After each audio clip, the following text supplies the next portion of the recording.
One debrief remark from the leader of the group today was, I really love the arc of your story.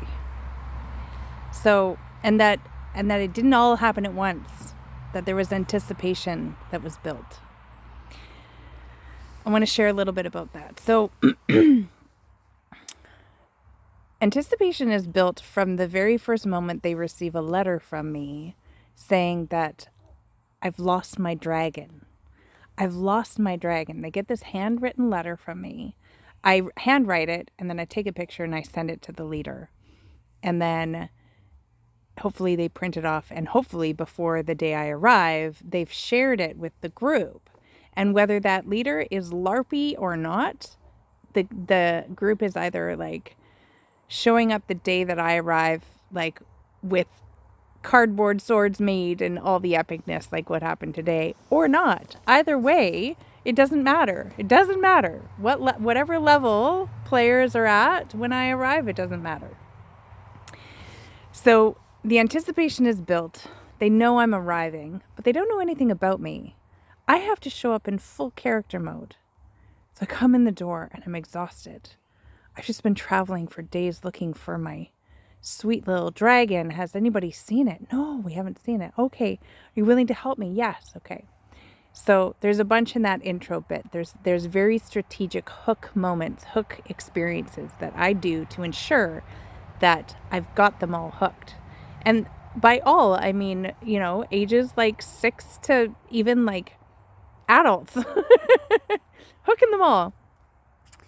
And I'll share it in the future, like all the things that I did at the beginning to like give everybody in the room something to do.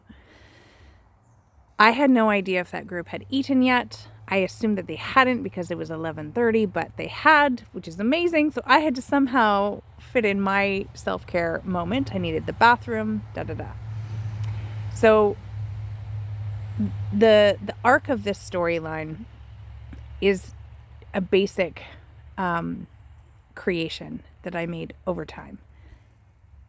And it's about me trying to find my dragon. And so I have integrated a bunch of things into this world that I personally love. For example, I tell the group that I have put tree wishes in the trees in the 4 directions.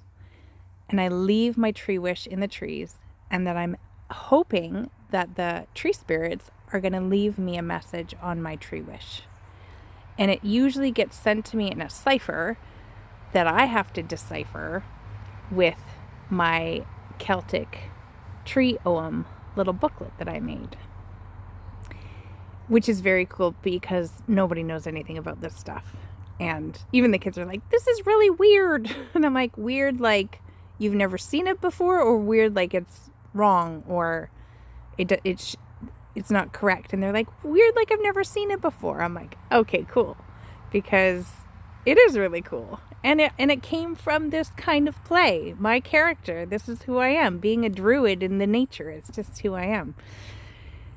So they want to go and find these tree wishes, but they can't until they get trained. And they're just itching to like, okay, train me. And it's like, okay, I will. But like, who here is a sword fighter? Who here is a wizard that can use a staff? Who here can cast spells with a wand?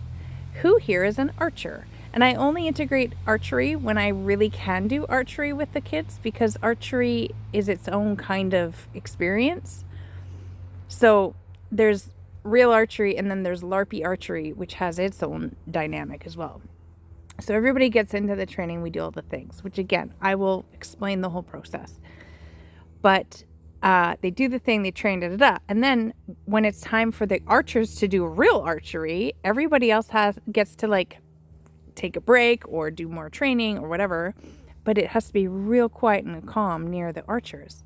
And it's funny because everybody wants to do archery, or a lot of people want to do archery, but they get like bored real quick, which is actually, it just happens. Like they get frustrated, they're trying to focus, they don't hit the target, it's really frustrating, but they love the concept. There's so much around the the craziness of sword fighting next to the disappointing focus of archery. And then they're like, well, are we even going to get to LARP today? And I'm like, okay, I don't know. Do you want to? I mean, we don't have to do archery all day. We can stop doing archery now if you want. What do you all want to do? Right? So it's about generating a bit of that group decision making. So they take a little break, they come back, and we're getting ready to run the monster experience. And they have no idea what's going to hit them. And it always happens. Like, I always get this like first little moment where I know that their first encounter is going to epically fail. Or, I mean, it's not quite like that, but there's like a lot of missed experiences that are happening in the first encounter. So I do my best to make it great. And I do my best to not let anybody die in the first encounter, because that really sucks. And a lot of little kids will cry over that. So we do the first encounter, and then the second encounter, and then the third encounter. And then the fourth encounter is the one that I typically put something magical in there, as in like a beast that maybe they don't want to kill this beast, but because they're so hyped up thinking that the final beast is going to be like the worst and the hardest, and they've built all these skills, well, now they're learning the skill of discernment. And if they haven't picked up on that by this point, well, now they really are being faced with a hard decision. Are they gonna kill a Pegasus? Like, it's a hard one. And it's only the beginning in the journey of LARPing. Like, everybody thinks you have to like kill these beasts in order to get the thing that you want, but actually they could have interacted with all these beings in a totally different way. But anyways, that's just like the nature of the beast. The nature of role play with beginners is that they think you just have to attack everything, kill everything. And then at each location, I have these puzzle pieces that I always like integrate in the looting of the dead monster bodies,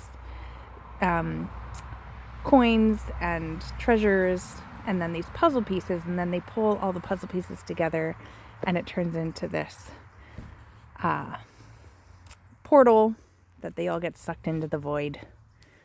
And I recently caught a song that I just love sharing, and so what we decipher from the words of the tree wishes gets put into this song, and then I sing them the song, and here they are in the void of nothingness listening to this song. And my hope, my heart of hearts, is that somehow it brings them peace and a sweet little connection with nature.